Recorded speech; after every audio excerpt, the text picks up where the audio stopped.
దగా దగా.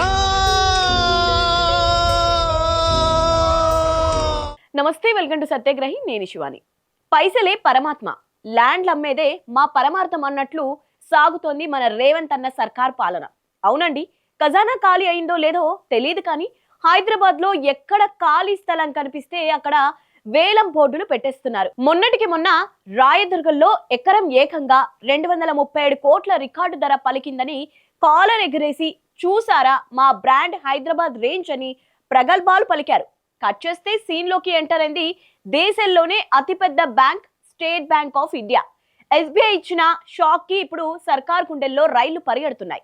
అయ్యా రేవంత్ గారు, మీరు 237 కోట్లకు అమ్ముకున్న ఈ భూమిలో 5 ఎకరాలు మాదే సామి అంటూ సితిమెత్తగా కోర్టు మెట్లు ఎక్కింది ఎస్బీఐ. అసలు మ్యాటర్ ఏంటంటే, Rayadurgam knowledge city survey number 83/1లో ఉన్న ప్లాట్ నంబర్ A1, దీన్ని మొన్న ప్రభుత్వం వేలం వేస్తే గౌరవ వెంచర్స్ అనే సంస్థ దక్కించుకుంది. కానీ ఎస్బీఐ ఏమంటోందంటే, బాబు గౌరవ వెంచర్స్, నీకు అక్కడ పైసా హక్కు కూడా లేదు. ఎందుకంటే ఆ భూమిని 2010లోనే ఉమ్మడి రాష్ట్రంలో ఉన్నప్పుడు మేం 13.33 కోట్లకు ప్రభుత్వం దగ్గరే కొనుగోలు చేశాం అని బాంబు పేల్చింది. అప్పట్లో ఎస్బీహెచ్ కొంటే అది ఎస్బీఐలో విలీనమైంది. అగ్రిమెంట్ రోజే ప్రభుత్వం ల్యాండ్ అప్పగించింది. ట్విన్ టవర్స్ కడదామని ప్రహారీ గోడకు ఇతర పనులకు ఎస్బీఐ అప్పుడే 21.50 కోట్లు ఖర్చు కూడా పెట్టింది. మరి మన రేవంత్ సర్కార్ ఏం చేసిందో తెలుసా? అరే, అక్కడ 5 ఎకరాల భూమి ఖాళీగా ఉంది, దాన్ని అమ్మితే వేల కోట్లు వస్తాయి కదా అని కన్నేసింది. వెంటనే ఒక ప్లాన్ వేసింది. మీరు భూమి కొని ఇన్నాళ్ళైనా బిల్డింగ్ కట్టలేదు, అందుకే కేటాయింపు రద్దు చేస్తున్నామంటూ మే 20న ఒక లెటర్ రాసి దాన్ని ఎస్బీఐ అడ్రస్ కాకుండా గాల్లో దీపంలా వదిలేశారు. పాపం ఆ లెటర్ మాకు అందలేదని ఎస్బీఐ మొత్తుకుంటోంది. కరోనా వచ్చింది, ఫ్లైఓవర్లు కట్టారు, పర్మిషన్లు ఇవ్వడంలో మీ జిహెచ్ఎంసీలోనే లేట్ చేసింది. మాకంటే వెనక ల్యాండ్ తీసుకున్నోళ్ళు అసలు పునాది కూడా చేయలేదు, వాళ్ళని వదిలేసి మా అడ్రస్ చూసి గర్జిస్తారేంటి సార్ అని ఎస్బీఐ అడుగుతోంది. నిజానికి ఈ భూమిని నొక్కేయాలని చూడటం ప్రభుత్వానికి ఇది 3వసారి అట.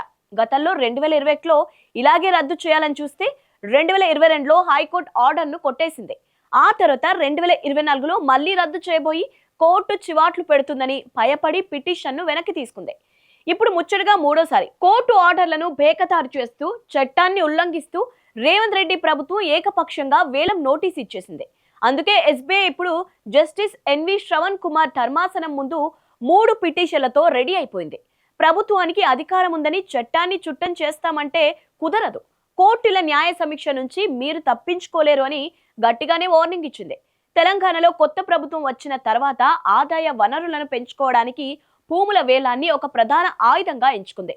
అయితే ఈ ప్రక్రియలో కనీస చట్టపరమైన రికార్డులను, గత ప్రభుత్వ ఒప్పందాలను పరిశీలించకుండా తొందరపాటు నిర్ణయాలు తీసుకుంటుందనే దానికి రాయదుర్గం ఘటనే నిదర్శనం. ఒకసారి ప్రభుత్వమే విక్రయ ఒప్పందం ద్వారా పూర్తి డబ్బులు తీసుకొని భూమిని అప్పగించినప్పుడు అందులో తిరిగి తీసుకునే క్లాజ్ లేనప్పుడు నిర్మాణాలు ఆలస్యమయ్యాయనే సాకుతో కేటాయింపును రద్దు చేయడం చట్టవిరుద్ధం. ఇదే భూమి విషయంలో 2022లోనే హైకోర్టు ప్రభుత్వ నిర్ణయాన్ని తప్పుపట్టింది. కోర్టు తీర్పు అమల్లో ఉండగా మళ్ళీ అదే భూమిని వేలానికి పెట్టడం నేరుగా కోర్టు ధిక్కరణ కిందికే వస్తోంది.